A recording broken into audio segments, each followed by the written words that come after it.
shop. I got a lot to tell you. If you're not, I'll probably say something else. We got a lot of stuff. Come here, Mia. So cool. I'll pick you up here. Smiley, you can see. Look, he's heating up the metal. Yeah, he's trying to make a nail, and it looks like the nail body itself is gotten distorted. May have gotten some slag on it. Yeah, one nail at a time. That's how we do it.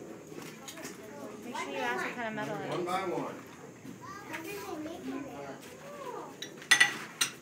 They heat up that metal, and then. So it's a lot of, after you've done it all day, you get your eye where you're like, okay, that'll work. Boom, it goes. But a lot of times it's very frustrating because you'll be working on one spot to get it to fit, and it stretches out and then has another heave on another spot. And there's one more nail down.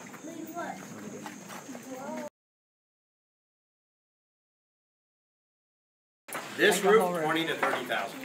Oh my word! And you make those all by hand? When we have to, when you plan on doing a reshingle, they'll let us know 6 months to a year in advance because it takes that long. Oh yeah. And we'll also, depending on what the project is, like when they built this building, they actually resourced out. They wrote down to Colonial Williamsburg, and they also wrote to other blacksmith guilds across the country and informed them of the project we were doing, and we needed 18th century nails 2 inches long. And all those blacksmiths throughout the country, as well as one in Colonial Williamsburg, made all the nails to make this building. Okay. And now this building's up, we get to make the nails for the estate. Oh. Now if it's something crazy huge, like we're going to do the whole roof on the mansion, yeah, we would definitely be calling Williamsburg as well, or Colonial Williamsburg, and bring in other blacksmiths. Well, for us, we're rookies. Okay. And I mean, I've had good days. I was doing really good today until I got a nice blister on my hand, and that kind of slowed me down. Yeah. And usually on a good day, I can knock out one about every minute and a half. Oh wow, 2 that's minutes. good. The master blacksmith, he's about 45 seconds. And in Washington's day, a nailer who all he did was make nails all day long would have made a nail every 15 seconds, and would be expected to produce 2,000 to 4,000 nails a day.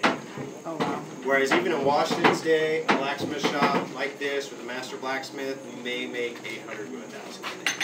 And it was really a lot, not necessarily a bad mark upon the skill of the blacksmith. A lot of it's the layout of the blacksmith shop itself. In a nailery, you would have 3 or 4 bar stocks in the forge at one time, and you would have a smaller forge, and you would have your anvil set up specifically for making nails. And if you notice, he has to keep taking that nail header out. They would have one that they would have just set it in, set it in, set it in. And all the tools would already be set up. Okay. So there's not that transition, which adds up to time. Yeah. And it would be very streamlined. And if you were making nails all day, you'd probably make a nail with like 8 or 10 strikes. And it'd all be one heat, so it'd be 8 consistent strikes. Put it in there, snap it, cut it, snap it off, and nail it, or head it when you're done. So that's what would lead to the streamlining of it. But luckily for us, they don't do a lot of roofs very often. So we get to do a variety of things. I personally made nails and SHJ hooks, chain. I also made part of an axe head before I melted it, which happens. This is double chambered bellows. And this is what gets that fire hot enough for us to heat up that steel, get it hot enough to make it malleable and mash it around. So what will happen is, core here will pull down this lever, and what that does is that forces air from that bottom chamber up into the top chamber. And that top chamber has a one-way valve between the 2 chambers. And then it fills up the top like you see, and gravity pulls that top down real slow and causes the air to force into the fire of the forge real smoothly and easily. So it has to pump it a couple times for it to flow for 30, 45 seconds. And forcing that oxygen into that fire gets that temperature up to 3,000 degrees Fahrenheit. Oh. Yeah. What are the nails made of? The nails are made out of steel. And blacksmiths work with the black metals, which are iron and steel. And those are the metals that we heat up. We use coal. And that's what Washington used in the later years here at the estate. Originally it was charcoal. What was happening with the charcoal was deforestation. So the price of charcoal started going up. Now with the deforestation came along surface veins of coal.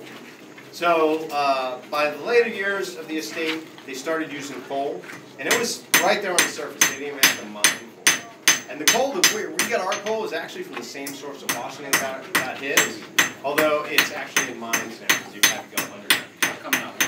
And we make this more period to 1799, which is when Washington passed away, and that's when they were using coal. And we use coal, and the coal changes.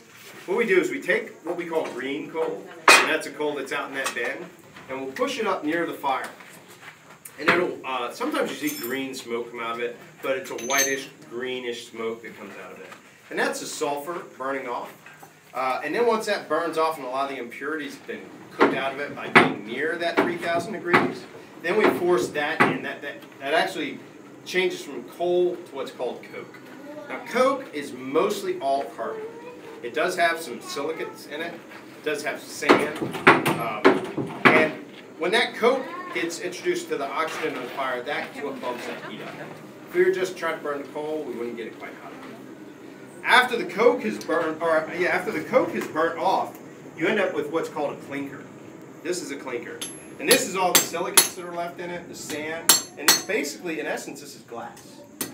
And this is all once the carbon has been completely depleted, you end up with these clinkers in glass. And you can kind of see how it's got that real shiny bit to it. We don't quench much of anything around here. There is a rare occasion we do. But the reason being, particularly for nails, the reason we don't quench nails would make the steel very hard, but very brittle. Because if a nail was very brittle, you'd hit it into the wood, give it a couple strikes, and it would shatter and break. And that wouldn't be very good for holding things together. And these nails, these square nails that we have, are actually kind of nails that once you send them in, they are not coming out. And the reason that they're not coming out is because the nail itself, the body of the nail, is actually going to flex and bend around the grain. If you'll notice, 18th century and most mid-19th century, up to the mid-19th century, hammers for carpenters did not have claws on the back of them. Because you couldn't put a nail in. There was no point. It wasn't until nail making became automated and you started with basically a round stop, and it was a cut maneuver, that they were able to be removed. So prior to the mid-19th century, nails did not come back out. If you had to get it out, you'd cut the head off and send it on through the other side. You were never pulling it back.